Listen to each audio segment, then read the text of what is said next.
All right, music fans, welcome back again. It is I, Dave, the Real Music Observer, doing that thing I do, which is to observe real music in real time for real people, just like you right there, and this guy here. Back in the early 2000s, Lou Gramm tried to come back after brain surgery. Brain surgery, by the way, which, if you take a look at all the information, you'll find out that just a very long, arduous operation, which Lou pulls through, and then recovery time, probably new medications for Lou at the time that he had to take after that episode. I mean, this was a life threatening event. If you look back, what's ironic is Lou Gramm actually had double vision, like real double vision at one time. And, maybe that's God just knocking on your shoulder and saying, hey, pay attention. I'm throwing some irony at you here. Remember that song you used to sing all the time, Double Vision?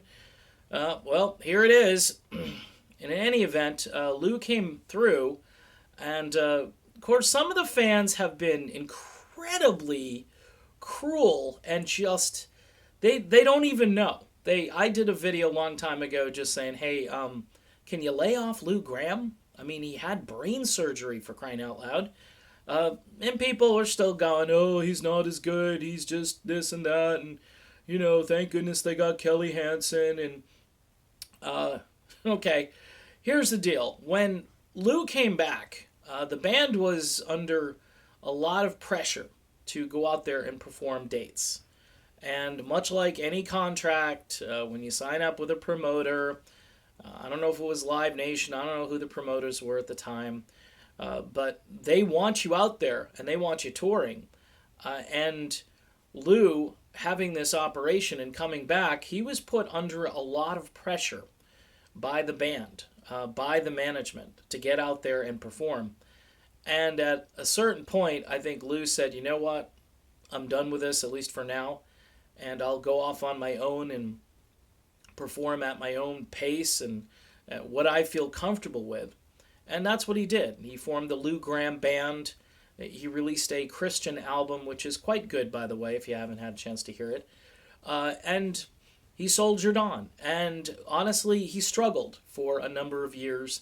What's really interesting is I think vocally speaking, he's better than he has been in a long time. Now, some people will say, hey, he's performing, a step down, or he's not climbing the ladder to get that really high note he used to sing. But you know what Lou does? He's very smart. He conserves on his voice. He sings what he has to sing. And every once in a while, he'll give you a flash of the old Lou Gramm just to prove to you that he can do it. And this keeps his voice from just becoming a thing of the past. It's very interesting if you fast forward to the famous Jones Beach performance where Lou is reunited with Mick Jones and his old bandmates for just an incredible, historic rock and roll moment. You can see that Mick Jones is very emotional during this, and he introduces Lou Gramm, and his voice starts to kind of crack, and he looks down and he's kind of like shaking his head, and I think I see him doing like this, and definitely a moving moment. But I think part of that is the recognition that, hey, maybe I was a little too hard on this guy back in the day. And I think there were some disagreements between these two gentlemen that date way back, probably to the late 80s, when Lou felt maybe the band was getting a little soft, musically speaking. And Lou leaves the band, and what's weird is Mick goes out and does an album without Lou, an album that features Johnny Edwards as lead singer. The title of the album is Unusual Heat, and most of that album is a pretty rocking album. So bizarre, probably the album Lou wanted to do with Mick, and Mick used another singer. By the way, Johnny Edwards is fairly good on that album, but he's no Lou Gramm. And the label at the time just couldn't really promote the album the way they wanted to. The buzz, of course, was that Lou wasn't there. This guy sounded a bit like Lou, but wasn't Lou. Lou, in the meantime, went out with his friends Bruce Turgeon and Vivian Campbell and did this amazing thing called Shadow King, which, for my money, is the greatest foreigner album there is. Go find it. It was recently reissued. I'm still waiting for my copy, by the way, Lou. Lou said he would try to get me a copy of it, he and his wife, so I'm hoping that I can get a copy. I had one that melted on my dashboard, believe it or not, in my car. And this was, I don't know how many years ago, but it was on CD at one point.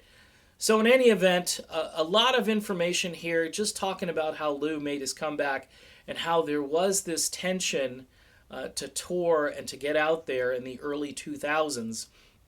What's ironic now is everybody is kind of at peace. You know, Mick Jones is at peace, Lou Gramm is at peace, so they can collaborate. I'm hoping for some new music. I really am, between these two guys. I know Kelly Hansen is out there, and he's been fairly humble and gracious. I think he understands his role in all of this, and he's had a great run. Needless to say, he's been in the band since about 2004, I believe. So 14 years and still going, and he's still going to be their main vocalist. But to have Lou actually show up at some gigs is really fantastic, and it's kind of like hitting the lottery. You know, the night you show up and Lou Gramm is there. Those people in Jones Beach, man, they must have been pinching themselves. All right, that's my video about Lou Gramm, one of my top 10 vocalists of all time. Clearly deserves it. And Foreigner, another band, ladies and gentlemen, that should be in the Rock and Roll Hall of Fame. It's just disgusting and just sad that they're not nominated, and they should be nominated, and they should be in. Bon Jovi's going in this year. Foreigner started so much before Bon Jovi, and one thing about Foreigner is they've retained their sound throughout the years.